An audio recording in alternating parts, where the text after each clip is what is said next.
গান্ধীঘাট দেখে ফেরার পথে গিয়েছিলাম ব্যারাকপুরের ডগলাস স্কুলে। ক্রিসমাস ও নিউ ইয়ার উপলক্ষে তখন খুব সুন্দরভাবে সাজিয়ে তোলা হয়েছিল স্কুলটিকে। ভিডিও ও ফটো তোলার অনুমতি পেলাম। এখানে স্কুলের ছোট ছোট বাচ্চাদের হাতের কাজের প্রদর্শনী চলছে। ক্লাস 9 থেকে ক্লাস 12-এর স্টুডেন্টদের আঁকা চিত্র দেখলাম। প্রতিটি আঁকাই অপূর্ব ছিল। আলোকমালায় সজ্জিত প্রেয়ার হল, স্কুলের প্রতিটি স্থানে অপরূপ শিল্পনৈপুণ্যের ছোঁয়া। সুবিশাল ক্রিসমাস ট্রি দেখে আমরা অভিভূত।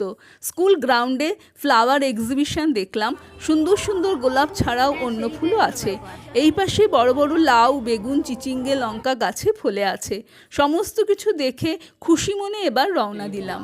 একদিনে বেরিয়ে আসার মতো আদর্শ স্থান হলো ব্যারাকপুর। আপনারাও যারা যাননি তারা ঘুরে আসতে পারেন।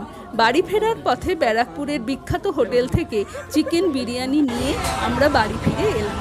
আমাদের ব্যারাকপুর ভ্রমণ সম্পূর্ণ হলো। আপনাদের সঙ্গে আবার দেখা হবে পরের কোনো ভ্রমণে। সকলে ভালো থাকবেন।